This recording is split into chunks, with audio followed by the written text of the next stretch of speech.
사람이 세상을 살아가면서 얼마의 자유나 혹은 얼마의 권리나 얼마의 능력을 가지고 살아갈 수 있을까요? 자유란 말이 있죠. 남에게 구속을 받지 않고 혹은 얽매이지 않고 자기 뜻대로 행하는 것을 가리켜서 자유라고 말합니다. 지금 우리는 자유로운 주권국가 대한민국에 살아가고 있습니다.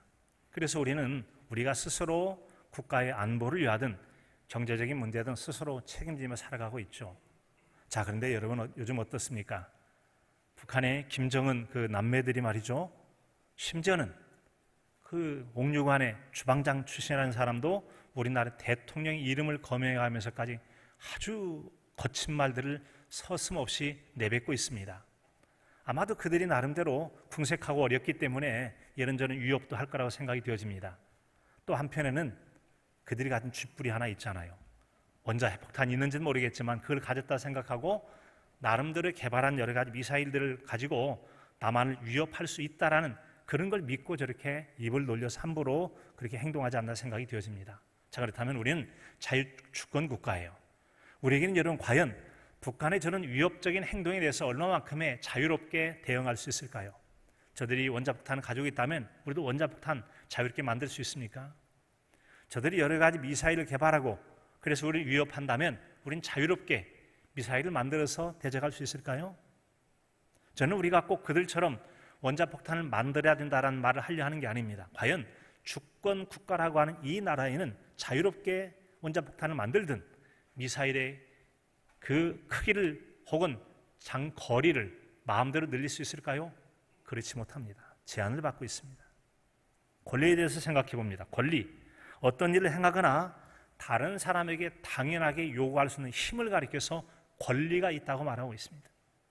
우리는 국가의 안보의 위협을 받고 있기 때문에 당신들이 확실히 돕지 않는다면 자발적으로 국가 안위를 위해서 원자폭탄 만들겠다, 미사일 거리 늘리고 또 폭발력을 늦추기 위해서 더 포약을 크게 만들겠다, 마음대로 할 수 있을까요? 제한 조치에 걸려 있습니다. 제한을 처리하겠다 요구하면 우리 마음대로 들어주나요? 들어주지 않습니다. 마음대로 못해요. 권리를 가진 것 같으나 권리 또한 없습니다.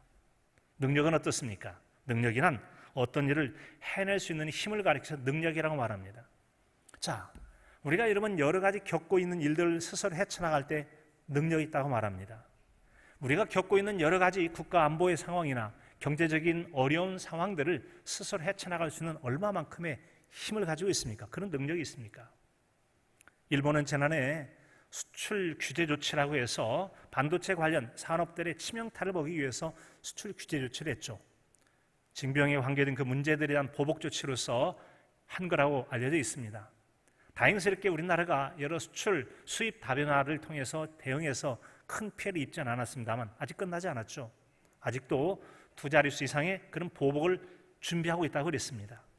자, 또 몇 해 전에는 미국에서 북한의 미사일들을 방어하기 위한 그런 방법으로서 사드라고 하는 미사일을 배치를 했습니다. 요격 미사일이죠. 방어 무기예요. 방어 무기를 배치함에도 불구하고 중국이 온갖 생트집을 잡아가면서 얼마나 많은 어려움을 줬습니까? 대통령 가서 몇 가지 조건을 걸어서 제약을 또 당해야만 됐고, 그리고 여러분 무역의 제재, 여행자의 제재, 또 우리나라의 문화교류의 제재, 많은 것들을 제재하고, 그리고 그 땅을 제공했던 회사는 그 땅에서 다 철수를 해야만 될 만큼 얼마나 여러분 괴롭힘을 당했습니까? 우리가 스스로 경제를 자유롭게 할 수 있습니까? 국방의 문제는 어떻습니까? 국방의 볼모가 잡혀있는 지금 미국에서는 수십 배에 걸쳐서 국방비 증액 요구를 통해서 우리를 힘들게 합니다. 씨름하고 있죠. 어렵게 힘들어하고 있어요. 우리가 여러분 스스로 이 문제, 경제적인 문제, 국방의 문제를 해결할 수 있습니까? 해결할 수 없습니다. 스스로 문제를 해결할 수 없다면 우리는 더 큰 힘을 가진 자에 의해서 그 강제력에 제약을 당하거나 여러 가지 조건을 걸고 그들의 여러분 제약 아래 살아갈 수밖에 없습니다. 제한적인 삶을 살죠. 아니면 또 다른 타자에 의해서 도움을 받지 않고는 살아갈 수가 없을 것입니다. 우리나라가 여러분 이렇게 주권 국가임에도 불구하고 한두 사람도 아닌 국가, 세계가 인정하는 강한 국가 같은데도 불구하고 이렇게 제약도 많고 할 수 없는 일이 많다면 우리 개인은 어떻습니까?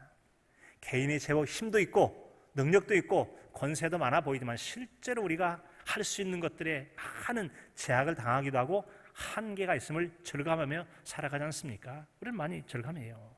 따라서 이렇게 유한하고 능력에 제한이 있는 우리에게는 그 절대자의 도움이 없이는 살아갈 수 없어요. 그렇지 않으면 또 무언가에 사로잡혀 살아갈 수밖에 없어요. 그래서 우리에겐 절대로 하나님의 은혜가 필요합니다. 하나님의 은혜가 있어야 살아갈 수 있을 줄로 믿습니다. 오늘의 말씀은 바로 하나님의 택한 백성들을 향한 은혜를 주시는 말씀으로 들려주신 것입니다. 오늘 말씀 여러분 보면은 호렙에서 이스라엘 자손과 세우신 언약 위에 여호와께서 모세에게 명령하여 모압 땅에서 그들과 세우신 언약의 말씀이라는 말씀을 주고 있습니다. 호렙이란 말은 그들이 출애굽한 다음에 이제 한 달 정도 됐을 때, 즉 광야 생활의 초반에 주셨던 말씀입니다. 그리고 오늘의 말씀은 이제 모든 광야 생활이 끝자락에 주시는 말씀입니다. 그 기간이 40년의 세월이 흘렀어요. 그러니 사실상 새로운 세대에게 주시는 말씀을 알 수 있을 것입니다. 자, 이 오늘 말씀 가운데 그런데 자세히 보면은 인간의 연약함이나 한계와 아울러서 하나님의 주권적인 지배와 통치가 잘 드러나는 말씀이 있습니다. 우리 한번 4절의 말씀을 함께 읽어보면 좋겠습니다. 4절의 말씀입니다. 읽습니다. 그러나 깨닫는 마음과 보는 눈과 듣는 귀는 오늘 여호와께서 너희에게 주지 아니하셨느니라. 아멘. 하하. 그러니까 우리가 마음으로 깨닫거나 뭘 보고 듣는다고 하는 것이 우리가 우리 생각대로, 우리 의지대로, 우리 노력대로 안 된다는 말이네. 하나님께서 허락하지 않으면 깨달음이 이룰 수가 없어요. 허락하지 않으면 보아도 헛것을 볼 수가 있어요. 들어도 그 듣는 걸 제대로 받아들일 수가 없다는 거죠. 하나님의 도우심이 있어야 된다는, 이것을 가리켜서 우리는 하나님의 주권적 섭리라고 해요. 주권적 섭리는 하나님께서 창조하신 모든 피조물들을 향한 하나님께서 다스림과 통치하심이 있어요. 전적인 그분의 뜻을 따라서 다스리고 인도해 가십니다. 그것은 생명체를 가진 생명뿐만 아니라 비가 내리고 이 자연의 여러 현상들을 나타내는 이 대기나 여러 자연 현상까지도 하는 지배하십니다. 지구뿐만 아니라 지구 밖에 있는 모든 해와 달과 별, 우주의 질서까지도 주관하시는 분이 하나님이신 줄로 믿습니다. 그 하나님, 그 주권적 섭리 아래 우리가 살아가고 있다는 거죠. 이 같은 하나님의 주권적 섭리의 통치는 온 우주에 미치도록 매우 광대합니다. 이런 광대하신 하나님께서 동시에 또 아주 세밀한 데까지 그 주권적 섭리로 다스리고 지키시고 돌보심을 볼 수가 있어요. 그 중에 하나가 바로 마태복음 10장 29절 이하에 있는 말씀이에요.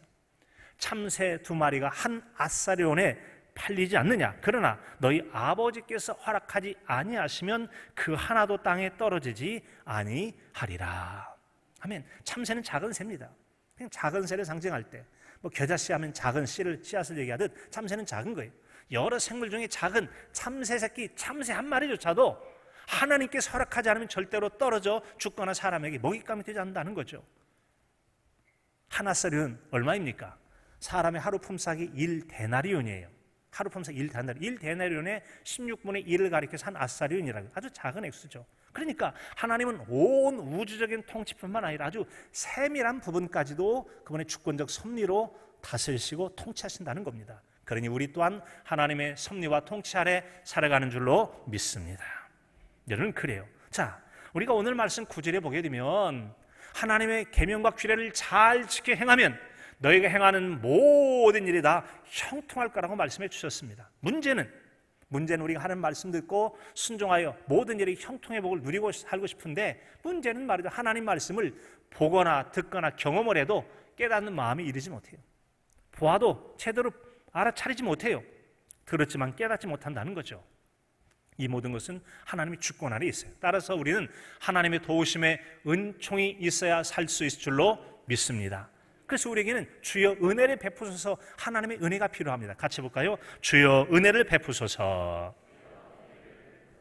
여러분, 그렇습니다. 이처럼 하나님께서 우리에게 은혜를 베풀어 주시려고 우리를 도우실 성령님을 보내주셨습니다. 자, 성령님 오셨어요. 우리에게 오신 성령님 우리를 진리 가운데로 인도해 주십니다. 하나님 말씀으로 우리 주 예수 그리스도를 깊이 알아갈 수 있도록 인도해 주시는 은혜 시대에 살아가고 있죠. 그럴지라도 우리는 이전에 주셨던 하나님 말씀을 또한 기억하여 살아가야 합니다. 새롭게 우리를 도우시는 성령님의 역사하심과 인도하심이 있다 할지라도 우리가 과거에 경험했고 듣고 배웠던 그 말씀들을 되새기고 교훈 삼아 적용하게 됐을 때 참된 신앙 또 더 큰 은혜를 배워갈 수가 있게 되어져요. 때문에 여러분, 역사를 공부하는 이유가 뭐죠? 역사를 공부하는 것은 과거의 일들을 통해 교훈을 받기 위함입니다. 교훈을 받아서 같은 실수의 반복을 줄이고 미래를 예측하고 대비해서 더 잘 살아가기 위해서 우리는 역사를 배워가요. 그래서 우리는 옛것을 배우고 익혀 새 것을 알미다 라고 하는 온고지신이라는 말 세상에서 있잖아요. 우리의 신앙이 마찬가지입니다. 구약의 말씀을 통한 이 교훈의 말씀들이 성령이 조명하시는 또 신약 시대, 은혜 시대를 살아갈 때도 복이 될 줄로 믿습니다. 이처럼 우리가 참으로 복된 은혜 시대를 살아가기 위해서 말씀을 지키고 행하여 우리가 행하는 모든 일에 형통하는 복을 누려야 되겠는데 세 가지 제약을 받고 있다는 거죠. 그 점이 바로 하나님의 은혜가 필요한 부분이에요. 그 은혜 세 가지가 뭡니까? 첫 번째는 바로 하나님의 말씀에 대한 깨달음입니다. 같이 한번 말씀 해볼까요? 하나님 깨달음의 은혜를 주시옵소서. 이 시간 하나님께서 깨달음의 은혜를 주시기를 진심으로 축복합니다. 여러분, 깨닫다라는 말이 있죠. 깨닫다. 오늘 말씀 보면 그러나 깨닫는 마음과 보는 눈과 듣는 귀는 오늘 여호와께서 너희에게 주지 아니하셨느니라. 이제 달라고, 은혜를 베풀어 달라고 우리가 구해야 되겠어요. 자, 그렇다면 우리가 먼저 이 깨달음에 대한 말씀을 보는데, 깨닫다라는 것은 이해하여 참뜻을 환하게 알다라는 거예요. 이해해서 참뜻을 환하게 알다. 어떤 이치에 대해서, 어떤 사건에 대해서 잘못 이해하면 각각 바라보는 시기에 따라 주장이 다르죠. 견해에 따라 다르게 볼 수 있어요. 진리도 마찬가지죠. 하나님 말씀에 대해서 그것을 참으로 깨달아 환히 알게 됐을 때 바른 믿음을 갖게 되는 거 아니겠습니까? 그 깨달음이 하나님의 도움으로만 가능하다는 것이죠. 그런데 이 같은 깨달음이라는 것은 머리를 깨닫는 게 전부의 깨달음은 아니죠. 참으로 마음에 이르는 그 깨달음이어야 돼요. 그래서 시인 유시화 씨는 하늘 호수로 떠난 여행이라는 책에서 세상에서 가장 먼 거리는 사람의 머리와 가슴까지의 30cm밖에 안 되는 거리입니다. 머리에서 가슴으로 이동하는데 평생이 걸리는 사람도 있습니다 라고 그 책에 써 있어요.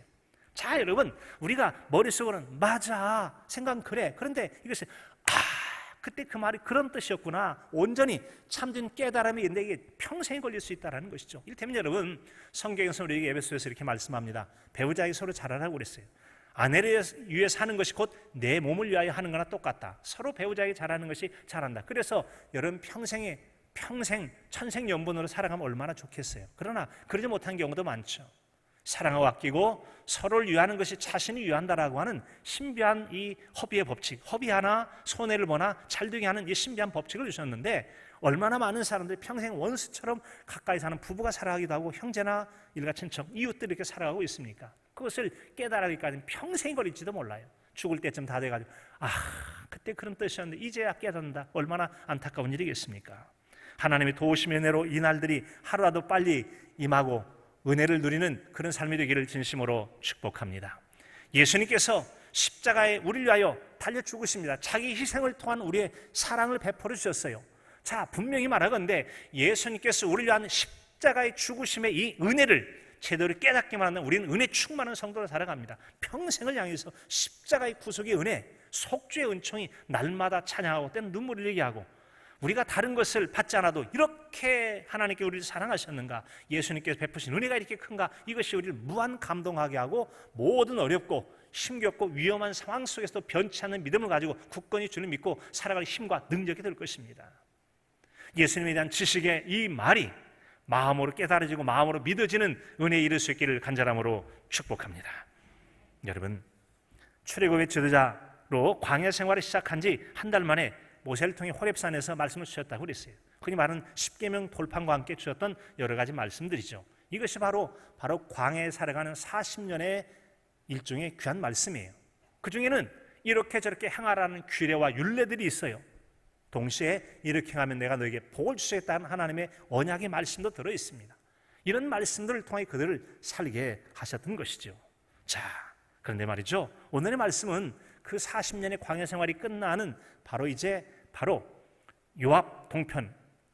요단 동편. 그래서 오늘 땅에 보니까 모압 땅에서 12지파 중에 2지파하는 일들이 그 땅에 분배가 되어지고, 그들이 앞으로 살아갈 때 이 말씀을 이렇게 지키면 너에게 복을 주실 것이다 라는 말씀을 통하여 이전의 말씀을 다시 한번 그들에게 되새겨 줌을 볼 수가 있습니다. 그런 말씀을 듣고 있는 세대들은 이미 20살 이상의 나이로 광야 생활을 시작한 사람 거의 다 죽었어요. 명확한 사람은 모세와 여호수아, 갈렙 세 사람 외에 나머지 사람은 알 수가 없어요. 왜요? 그때까지 땅에 엎드려져야 할 것이므로 가나안 땅에 들어가기 직전에는 거의 다 많은 사람들이 죽어갔을 것이기 때문에 그렇죠. 그러고 보면 불과 그들이 아직 철이 들기 전에 어린 나이 때 직접 보거나 경험했던 그런 세대가 있을 것입니다. 아니면 40살을 먹었다 해도 광야에서 태어난 사람들일 테니까 다 그들이 이제 직접 경험했거나 아니면 생생한 증언을 들었을 뿐 직접 그들이 보지 못했을 수도 있어요. 문제는 직접 경험을 했던 생생한 간증을 통해 증언으로 들었던지 간에 문제는 그런 역사적 사건들, 하나님께 행하시던 일들을 그들이 마음으로 깨달아 아는 게 중요하다는 겁니다. 깨달음과 교훈을 얻지 못한다면 아무런 의미가 없거든요. 그래서 그들이 바로 그런 교훈을 얻는 것이 얼마나 중요해요.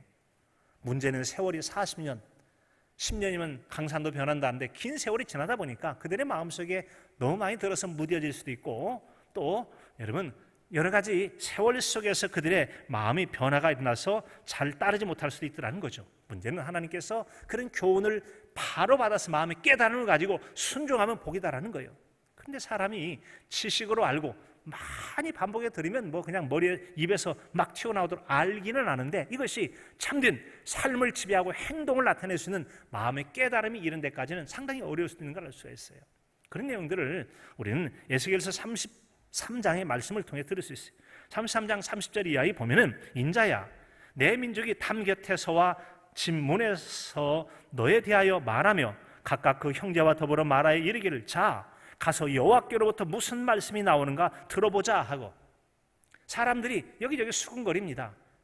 그래서 에스겔 선지자에 대해서 에스겔 선지자는 어쩌고 저쩌고 말해요. 그리고 또 선지자가 하나님 말씀 전하나 봐. 가보자. 그를 통해 하나님 무슨 말씀하신지 들어보자. 듣기는 듣는데 문제는 그 다음 구절이에요. 백성이 모이는 것 같이 내게 나와 오며 내 백성처럼 내 앞에서 앉아서 내 말을 들으나 그대로 행하지 아니하니 이는 입으로는 사랑을 나타내어도 마음으로는 이익을 따름이라. 자, 이렇게 하는 하나님의 사랑의 법칙이고 이것이 예수님 따라가는 신앙의 법칙이야 라고 사랑과 믿음을 말하지만 실제로는 항상 무엇이 이득인가, 나에게 이득을 추구하는 데 따라가는 이기적 자기중심적 삶을 살아가는 말씀을 따르지 않는다는 거죠. 그것이 과연 깨달은 것입니까? 머리로 아는지 모르지만 삶을 지배할 능력 있는 깨달음의 마음을 갖지 못한 것입니다. 예수님께서 제자들과 함께 길을 떠납니다. 마가복음 8장 14절에 보면은 배를 타고 가신 중에 너희는 바리새인의 누룩과 헤롯의 누룩을 주의하라 라고 말씀하셨습니다. 근데 그날따라 제자들이 마침 떡 준비가 안 됐어요. 음식 준비, 다음 준비가 안 됐는데 하필이면 아주 곤란하게 예수님께서 그날따라 또 떡 얘기를 하시는 겁니다. 그런데 이들이 우리 떡 없으니 어떻게 하지? 예수님께 지금 떡 말씀하시는데 예수님께서 제자들의 수군거리는 말씀을 들으시고 지금 너희들 뭔 얘기하고 있냐? 내가 지금 말하는 게 입으로 들어갈 떡을 말하는 게 아니야. 바리새인을 통해 의식적인 그런 가르침 벗어나야 된다. 헤롯의 세속적 가르침 안 돼. 그들의 교훈을 따라가면 안 된다는 말씀을 하셨는데 저들은 여러분 듣지만 그 말씀을 깨닫지 못한 거예요. 그래서 성경이 말씀하기를 아직도 알지 못하며 깨닫지 못하느냐? 너희 마음이 둔하냐? 마음이 둔해서 하나님 말씀을 알아듣지 못하는 겁니다. 깨닫지 못하는 거예요. 하나님의 교훈을 신앙적으로 건강히 깨닫는 것이 필요합니다. 이 또한 하나님의 은혜가 필요한 줄로 믿습니다. 하나님 은혜가 있어야 하나님 말씀을 들을 때도 깨달음이 있는 거예요. 이때도 여러분 하나님 말씀을 들을 때 깨닫게 하소서. 그런 기도가 필요한 죄가 여기 있는 거 아니에요? 그래서 깨달아야만 내 영혼의 양식이 되어지고 말씀대로 순종해서 너희가 행하는 모든 일에 형통하려는 복을 누릴 수가 있게 되어지는 거예요. 하나님의 은혜로 주여 은혜를 주시옵소서. 깨달음의 은혜를 통해서 잘 행하여 행하는 모든 일에 형통의 복을 누리는 은혜가 있기를 간절함으로 축복합니다. 두 번째로 은혜가 필요한 부분이 무엇입니까? 보는 눈의 은혜입니다. 같이 봅니다. 주여 보는 눈의 은혜를 주시옵소서. 보는 눈에 은혜가 있어야 됩니다. 여러분 본다라고 하는 것, 이 말씀에 보니까 그러나 깨닫는 마음과 보는 눈과 라고 해서 보는 눈에 대한 말씀하는데 보다라는 말은 눈으로 인식한다라는 말. 눈으로 인식한다. 뭘 보고 알아차리는 것을 인식했다고 해요. 인식이란 사물을 분별해서 판단하여 알 때 인식했다라는 거예요. 어릴 때 부모님과 많이 일을 했어요. 특별히 이제 논에 들어가면 제초 작업을 해요. 풀을 뽑아내는 걸 제초라고 하잖아요. 자, 그런데 제초 작업을 할 때 뭐 불의 옥잠, 물옥잠 뭐 그런 걸 알아놔요. 여러 가지 물풀을 하는데 이 벼하고 비슷한 게 있어요. 뭐가 있죠? 피라는 거예요. 피. 피에는 몇 가지 특징이 있는데 이 마디가 조금 벼와 달라요. 또 하나는 잎 줄기하고 잎 사이에는 잎혀라는 것이 달라요. 혀가 있으면 벼고 없으면 피예요. 또 하나는 피는 잎 줄기 가운데가 맥이 좀 두꺼워요. 그러면 이건 피예요. 적어도 척 보면 이거 피로구나. 잘못하면 벼를 뽑아버리면 안 되잖아요.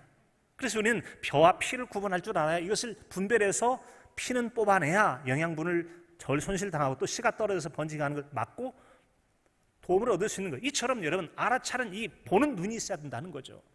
이 주부에게 또 여러분 세상을 보는 안목 같은 게 있어야만 시장에 가서 물건을 골라도 여러분 썩은 음식보다는 썩은 과일보다 썩은 생선보다 몇 가지 보는 안목이 있잖아요. 눈이 생기가 있는가, 윤기가 있는가, 고기가 탄력이 있는가, 이 몇 가지의 기준이 있잖아요. 보는 눈을 가지고 골라내요.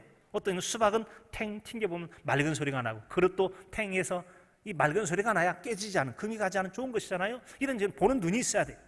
그런 눈을 가지고 있어야만 제대로 볼 것을 보고 알아차릴 거 알아차리고 나쁜 거 골라내고 또 여러분 좋은 것 선택하는 거 아니겠습니까? 자, 특별히 교회 마당 앞에 저기 화단 밑에 보니까 어성초가 자라더라고요. 어성초. 꼭 고구마 잎사하고 얼마나 비슷한지 요즘 어제 보니까 꽃도 피어 있어요. 여러분 만약에 어성초를 고구마 순인 줄 알고 야, 내 가을철에 이 고구마 순을 파가지고 고구마를 얻으리라 했는데 봤더니 아무것도 없이 고구마 순하고 어성초하고 비슷하거든요. 구분할 줄 알아야, 뭘 알아야 여러분 유익을 얻으시는 거 아니겠어요? 하나님은 출애굽한 이스라엘 백성들이 현실적 필요를 따라 채우시려고 많은 경험을 하게 하십니다. 하나님 말씀대로 떠나라 떠났어요. 그런데 홍해바다에 이르기도 전에 애국 군대가 아주 연기처럼 막 먼지를 일으키며 뒤쫓아옵니다. 난리가 났습니다. 저들 뒤쫓아옵니다. 어찌할꼬. 그때 하나님께 놀랍도록 이 이스라엘 백성과 애국 군대 사이에 오지 못하도록 밤에 이런 횃불과 여러분 그것으로 가리워서 그들 못 오게 막아주시잖아요. 날이 밝습니다. 모세를 통하여 바다를 갈라지게, 세상 역사 가운데 바다를 갈라가지고 건넜던 일이 어디가 또 있습니까? 모세 기적밖에 한 번도 없어요. 거의 다 건너갈 즈음입니다. 또 애국 군대가 총공격 뒤따라옵니다. 그때 또 하나님께서 바닷물을 덮어 그들을 수장하심으로 더 이상 못 오도록 막아주시잖아요. 신비하고 놀라운 사건을 경험합니다. 어디 그뿐입니까? 광야에 들어가서 사흘길 만에 또 여러분 물이 다 떨어졌어요. 자, 물을 먹으려고 우물에 갔더니 물이 써서 못 먹게 생겼어요. 원망 불평이 많아요. 나무까지 넣어라. 놀랍도록 여러분 그 물을 마실 수 있는 단물이 되어지잖아요. 어디 그뿐입니까? 그들에게는 여러분 반석, 도무지 불가능한 반석에서 물이 쏟아져 나와서 먹게 만드는 귀한 역사를 베풀어 주시잖아요. 먹을 것이 필요할 때는 만나와 메추라기를 먹여주셨고 오늘 말씀에 보면 6절에 보니까 그들이 옷이 헤어지지 않고 여러분 신발이 낡아지지 않는 그런 놀라운 역사를 통해서 그들을 아주 기가 막히게 인도해 주신다는 이것들을 다 보았어요. 직접 경험하고 보았다라는 겁니다. 문제는 하나님께서 이런 경험을 하게 하신 까닭이 뭐겠습니까? 그런 경험을 보고 들음을 통해서 그들에게 교훈을 얻고 하나님을 향한 바른 믿음을 갖게 하려고 하는 거 아니겠습니까? 문제는 이렇게 보아도 다 그냥 흘려보내고 말더라는 거죠. 눈 떴으나 시각장애인처럼 다 흘려보내니 무슨 도움이 되겠어요? 무슨 도움이 되겠어요? 그래서 여러분 우리가 볼 때 제대로 볼 수 있는 안목의 눈을 달라고 하나님 은혜를 베풀어 달라고 기도해야 될 줄로 믿습니다. 하나님 말씀을 읽을 때도 마찬가지입니다. 내가 성경을 몇 번이나 읽었어. 많이 읽었는데 어쨌다는 거예요. 그 말씀 속에서 은혜를 보았습니까? 그래서 시편 119편 18절에도 보면 주여 내 눈을 열어 주의 법에 기이한 것을 보게 하소서. 하나님 말씀하신 것을 이 눈으로 보게 해달라고 그것을 상상으로 그려보듯 생생하게 주의 말씀을 볼 수 있는 영적인 눈이 열려야만 제대로 보는 거 아니겠습니까? 도단성에서 엘리사 선자가 여러분 그 적군들이 그 산을 둘러싸고 있지만 하나님의 불병거와 불말들이 지켜주시는 것을 볼 수 있는 그런 눈과 없는 사람은 큰 차이가 있잖아요. 보게 해달라고, 여러분 보게 해달라고 기도할 것입니다. 보는 눈이 있기를 진심으로 축복합니다. 눈이 있어야만 제대로 깨닫고 보고 알고 놀라운 믿음의 삶을 지켜갈 수 있잖아요. 또한 여러분 이사야서에도 보면은 너희가 듣기는 들어도 깨닫지 못하고 보기는 보아도 알지 못하도다라고 말씀하고 있습니다. 보았지만 흘려보낸다면 무슨 유익이 있겠습니까? 그래서 하나님의 은혜로 말미암아 우리가 여러분 듣는 것 바로 깨닫고 또한 여러분 보는 것 바로 보아서 분별할 줄 알고 신앙의 길을 나가게 될 때, 그 말씀을 따라 순종할 때 하나님께서 행하는 모든 일에 형통의 복을 주실 줄로 믿습니다. 우리에게 그런 능력이 없다면 주여 은혜를 베풀어 주시옵소서. 이것도 하나님 주권 안에 속해 있는 것인데, 오늘 말씀 보니까 하나님이 주지 아니하셨더라, 그때까지는 안 주셨나, 이제 달라고. 그래서 은혜를 구함을 통해서 은혜의 것들, 볼 것을 보는 은혜를 통해서 행하여 약속의 복을 누리며 사시는 복 있는 저와 여러분의 신앙의 삶이 될 수 있기를 간절함으로 축복합니다. 자, 세 번째로는 우리가 주의 말씀을 듣고 행하여서 행하는 모든 일이 형통의 복을 누려야 되겠는데, 역시 제한만 한 가지가 있습니다. 그것은 바로 듣는 거예요. 들어도 헛들으면 소용이 없잖아요. 그래서 우리가 하나님께 기도할 게 한 가지가 있습니다. 하나님, 우리에게 듣는 귀를 허락해 주시옵소서라고 기도해요. 같이 해볼까요? 듣는 귀를 허락해 주시옵소서. 그렇습니다. 하나님께서 듣는 귀를 허락해 주셔야만 돼요. 이 세상에는 무수하게 많은 소리가 들려납니다. 지금 제 뒤에는 선풍기 돌아가는 소리가 들리기도 해요. 꿈질거리는 소리도 들리기도 해요. 그러니까 밖에 나가면 차 소리도 들리기도 하고, 빗방울 떨리는 소리도 들리고, 사람 소리도 들리기도 하고, 공사판이 망치 소리 들리기도 해요. 여러 소리가 들립니다. 그런데 아이들이 막 떠드는 소리가 나요. 놀라운 사실은 말이죠, 많은 여러 아이들이 함께 떠들고 놀아도 자기 자녀의 소리, 손자 손녀의 소리는 어쩜 그렇게 들리는지 말이죠. 이게 바로 선택적 경청입니다. 놀랍게도 여러분, 많은 소리 가운데 내가 선택하여 듣고자 하면 그것이 들려지는 것이죠. 보는 것도 마찬가지예요. 성탄 전야 같은 데 아이들이 발표할 때 보면요, 누구만 보여요? 눈이 자꾸 어디 한쪽만 따라다니는, 누구예요? 내 자녀, 내 손자 손녀예요. 사람들이, 아이들이 그렇게 많아도 하나도 안 보여. 내 자녀, 잘한다, 잘한다, 잘한다. 바라보는 만 바라봐요. 이게 바로 여러분, 주목해서 보면 그 사람 보여지는 것이에요. 듣고자 할 때 들려지기도 하는 것입니다. 하나님께서 여러 말씀을 듣지만 오늘 꼭 들어야 될 말씀을 제대로 들을 수 있도록 주여 귀를 열어달라고 기도하여 듣는 은혜가 있기를 진심으로 축복합니다. 실컷 들어야 될 귀한 말은 안 듣고 그냥 여다모를 한 얘기만 듣고 가서, 여러분 그렇다면 얼마나 안타까운 일이에요. 깜빡 졸 수도 있어요. 그런데 마침 떴는데 오늘 꼭 들어야 될 말씀을 들었다면 그게 얼마나 귀한 것입니까? 알아듣는 귀가 필요하다는 거죠. 이 참 여러분, 우리는 물리적인 소리라고 해서 그냥 들려지는 소리를 듣기도 하지만, 꼭 내가 들었던 말씀을 분별해서 이 말이 그런 뜻이로구나 알아차리는 이 여러분 귀가 우리에게 필요하다는 거죠. 그래서 오늘 말씀 보면, 그러나 깨닫는 마음과 보는 눈과 듣는 귀를 오늘 여호와께서 너에게 주지 아니하셨느니라. 지금까지는 아니라면 지금 은혜를 베풀어 주시옵소서. 달라고 기도하여 듣는 귀에 은혜가 있기를 간절함으로 축복합니다. 여러분, 듣는 귀가 있어야 사람들이 속이는 말인지 분별할 수도 있고, 어떤 것에 도움이 되는 말인지 분별할 수도 있고, 여러분 그래서 이 분별을 통해 살아갈 수가 있게 되어져요. 하나님은 모세를 통해서 이스라엘 백성들에게 여러 규례와 언약들의 말씀을 무수하게 주셨습니다. 지켜 행하라는 말씀 주셨죠. 그리고 그 말씀을 따라 지켜 행하면 이런 복을 주시겠다는 언약의 말씀도 주셨어요.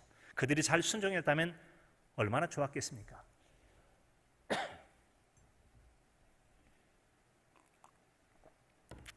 그런데 이스라엘 백성들이 광야를 지나면서 여러 민족들을 만나게 됩니다. 전능하신 하나님의 도로 파죽지세로 그들을 무찔러 가요. 그러면 하나님의 능하심을 통해서 세상 우상들을 배우지 않으면 좋겠는데, 그런 걸 보고 배운단 말이죠. 잘못돼요. 그래서 귀에 못에 박히도록 우상 숭배하지 마라, 하나님 말씀 지켜라, 떠나지 마라, 잘못하면 벌 받는다. 그럼에도 불구하고 그들이 온전히 그러지 못했다라는 거죠. 이게 뭘 얘기하는 겁니까?